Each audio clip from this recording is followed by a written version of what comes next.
അത്യാവശ്യം വാടി വന്നു കഴിഞ്ഞാൽ നമ്മുടെ ഹലോ മോർണിംഗ്. എൻ്റെ ഇനിയുള്ള കുറച്ച് ദിവസത്തെ വീഡിയോകളൊക്കെ എനിക്ക് ആ ചാമ്പയ്ക്ക കാണും കേട്ടോ. കാരണം ഞാൻ എണീറ്റ് വരുമ്പോൾ വിൻഡോയിൽ ചാമ്പയ്ക്ക ഇരിപ്പുണ്ടാവും. അപ്പോൾ ക്യാമറ ഫോണിങ്ങനെ പിടിക്കുമ്പോൾ തന്നെ നമുക്ക് ആദ്യം സൈറ്റ് കിട്ടുക അതിൽ കാണും. പിന്നെ എനിക്കെന്നും ബ്രേക്ക്ഫാസ്റ്റ് ദോശയും ചട്നിയും ചമ്മന്തിയും കുറുമൊക്കെയാണ് കേട്ടോ. അപ്പോൾ എൻ്റെ ഫസ്റ്റ് ദോശ കേട്ടോ ഈ കാണുന്നത്. ഫസ്റ്റ് ദോശ എനിക്കെന്നും ഫ്ലോപ്പായിപ്പോവും. അതെന്താ റീസൺ എന്ന് എനിക്കറിയില്ല. ഞാൻ നെയ്യ് ഒഴിക്കുന്നത് കൂടിയിട്ടാണോ അതോ എൻ്റെ ദോശ മാത്രം അങ്ങനെ ആവുന്നതാണോ എന്ന് എനിക്കറിയില്ല. പിന്നെ അങ്ങോട്ടുള്ള ദോശയൊക്കെ സൂപ്പറാവും കേട്ടോ. അപ്പോൾ ഇതിൻ്റെ സെക്കൻഡ് ദോശയാണ്.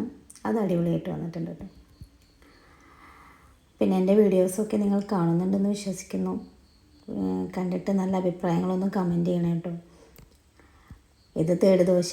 ഇതും ഫ്ലോപ്പ് ആവാതെ അടിപൊളിയായിട്ട് വന്നിട്ടുണ്ട്. അങ്ങനെയൊക്കെയാണ് എൻ്റെ മോർണിംഗിലെ വിശേഷങ്ങൾ. ചെറിയൊരു വെയിലും ചെറിയൊരു തണുപ്പും ഒക്കെയുള്ള മോർണിംഗ് ആണ് കേട്ടോ ഇന്ന്.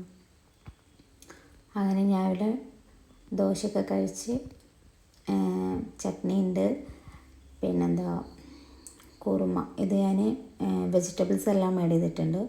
എല്ലാം എന്ന് വെച്ചാൽ ഒനിയൻ ഉണ്ട്, ക്യാരറ്റ് ഉണ്ട്, പൊട്ടാറ്റോ ഉണ്ട്, ബീൻസും ക്യാപ്സിക്കും ഒക്കെ ആഡ് ചെയ്യാറുണ്ട്. അതൊക്കെ കഴിഞ്ഞു പോയ കാരണം ഉള്ളതൊക്കെ വെച്ചിട്ടാണ് ഉണ്ടാക്കിയിട്ടുള്ളത്. അങ്ങനെ എൻ്റെ ദോശയും ചട്നിയും ചമ്മന്തിയൊക്കെ ഇവിടെ റെഡിയായിട്ട് ഞാനിതാ കഴിക്കാൻ പോകാം കേട്ടോ. ഇനി അടുത്തത് ലഞ്ചിനുള്ള പരിപാടി നോക്കണം. ക്ലീനിങ് ഉണ്ട്. അങ്ങനെയാണ് ഇന്നത്തെ മോർണിംഗ് എൻ്റെ. ഫിഷ് ചാളയാണ്, ചെറിയ ചാളയാണ്, കുഞ്ഞൻ ചാളയാണ്. ഒരു തക്കാളി, 2 പച്ചമുളക്, 3 സ്പൂൺ മുളക് പൊടി, 1 സ്പൂൺ മഞ്ഞൾപ്പൊടി, പുളിവെള്ളം, ഒരു ചെറിയ പീസ് ഇഞ്ചി, ഒരു 5-8 ചുള ചുവന്നുള്ളി, ഒരു 5-6 ചുള വെളുത്തുള്ളി. ഇവയെല്ലാം ഒന്ന് ജസ്റ്റ് ഒന്ന് ചതക്കിയിട്ട്, അരയ്ക്കേണ്ട, ചതച്ചിട്ട് ഇട്ട് കൊടുത്താൽ അടിപൊളിയായിരിക്കും കേട്ടോ. നല്ല ടേസ്റ്റാണ് മീൻ കറിക്ക്. അപ്പോൾ ഇതാണ് ഇതിൻ്റെ പരുവം. ഇതുപോലെ ചതക്കി ഇതിലേക്ക് ആഡ് ചെയ്യുക.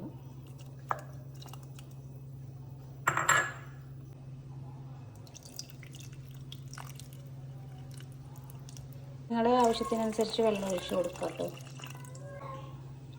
ആവശ്യത്തിന് ഉപ്പ് ചേർക്കാം. ആവശ്യത്തിന് കറിവേപ്പില ആഡ് ചെയ്യുക. ഈ ചെടി വെച്ചിരിക്കുന്ന പോട്ട്സുകളൊക്കെ ഞാൻ ഫ്ലിപ്കാർട്ടിൽ നിന്ന് ഓർഡർ ചെയ്ത് വാങ്ങിച്ചതാണ് കേട്ടോ. ഇതിൻ്റെയൊക്കെ ലിങ്ക് വേണമെന്നുണ്ടെങ്കിൽ കമൻറ്റ് ചെയ്താൽ മതി. ഞാനൊക്കെ അടിപൊളി പോട്ടോ കേട്ടോ. നല്ല ഭംഗിയുണ്ട് കാണാൻ. ഫുൾ വൈറ്റിലാണ് വരുന്നത്. റേറ്റൊന്നും അത്ര അധികമൊന്നുമില്ല കേട്ടോ, ചെറിയ പൈസയേ ഉള്ളൂ. കറിയെല്ലാം റെഡിയാക്കി ഇതാ ഞാൻ സ്റ്റൗ കത്തിച്ച് വെച്ചിട്ടുണ്ട്. ഇനി നമുക്കിത് വറ്റുന്നത് വരെ വെയിറ്റ് ചെയ്യാം. അങ്ങനെ നമ്മുടെ കറി ഏകദേശം കുറുകി വന്നിട്ടുണ്ട്. നമുക്ക് ഫിഷ് ആഡ് ചെയ്ത് കൊടുക്കാം. എന്നിട്ട് നന്നായിട്ട് മിക്സ് ചെയ്ത് കൊടുക്കുക. ആ വറ്റിയ കറി ഗ്രേവി ഇല്ലേ, അത് നന്നായിട്ട് മീനിൽ പിടിക്കുന്ന രീതിയിൽ നന്നായിട്ട് ഇളക്കി യോജിപ്പിച്ച് കൊടുക്കും. എന്നിട്ട് വെളിച്ചെണ്ണ നന്നായി ഒഴിച്ചു കൊടുക്കുക. അവസാനം ഇറക്കുന്നതിന് മുന്നായിട്ട് കറിവേപ്പില ആഡ് ചെയ്ത് കൊടുത്ത് നന്നായിട്ട് മൂടി വെച്ച് ഇറക്കി വെക്കും. മൂപ്പരങ്ങോട്ട് പോയല്ലോ. അടുത്തത് മോരുകറികളുടെ റെസിപ്പിയാണ് കേട്ടോ. അപ്പോൾ ചട്ടി വെച്ചു, അതിൽ വെളിച്ചെണ്ണ ഒഴിച്ചു, കടുക് ഇട്ടു, പിന്നെ ഉണക്കമുളക്, വേപ്പിൻ്റെ ഇല എല്ലാം ഇട്ടു. പിന്നെ നന്നായി ഇളക്കി യോജിപ്പിക്കുക.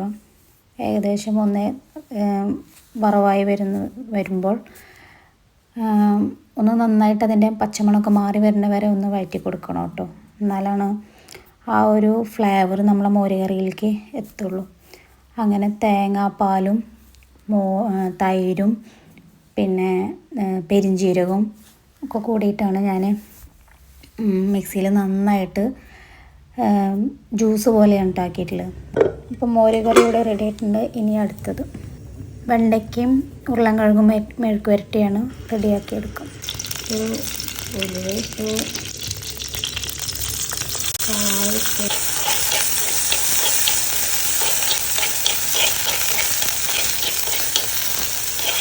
ഒരു 8 അല്ലി വെളുത്തുള്ളിയും ഒരു പാള് കറിവേപ്പിലയും പിന്നെ 1 സ്പൂൺ മുളക് പൊടി, 1 സ്പൂൺ മഞ്ഞൾപ്പൊടി.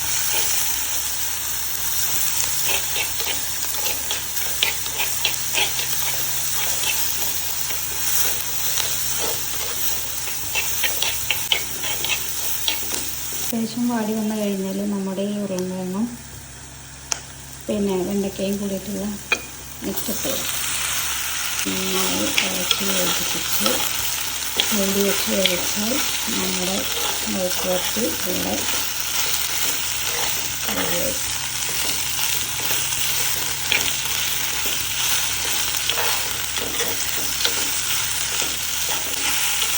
ആവശ്യത്തിന് സ്പോട്ട് വെക്കും. ഫുഡെല്ലാം അതിന് ശേഷം ക്ലീനിങ്ങും കുളിയൊക്കെ കഴിഞ്ഞു. ഇപ്പോൾ ഫുഡ് കഴിക്കാൻ പോവാണ് കേട്ടോ. ചോറ് വിളമ്പി, ചോളക്കറി, പിന്നെ മെഴുക്ക് വരട്ടി, മോരുകറി, അച്ചാർ, പിന്നെ മീൻ വറുത്തതുണ്ട് കേട്ടോ. മീൻ വറുത്തതിൻ്റെ ഞാൻ വീഡിയോ എടുത്തിട്ടില്ല. മീൻ വറുത്തതും കൂടി ഇട്ടിട്ടുണ്ട്.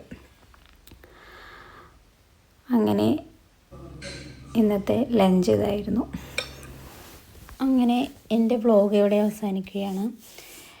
നിങ്ങളുടെ കമൻറ്റും ലൈക്കൊക്കെ ഞാൻ പ്രതീക്ഷിക്കുന്നുണ്ട്. ഇനി ഒരു കമൻറ്റും പറയാനില്ലെങ്കിൽ ജസ്റ്റ് ഹാർട്ടയിലും ടിക്ക് ചെയ്ത് പോകണം. അപ്പോൾ എല്ലാവരും ലൈക്ക് ചെയ്യുക, സബ്സ്ക്രൈബ് ചെയ്യുക. അടുത്തൊരു വീഡിയോയുമായി ഞാൻ വരും ഇൻഷാ അല്ലാഹ്.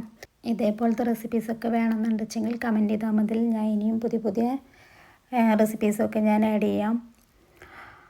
അപ്പോൾ ബൈ ബൈ.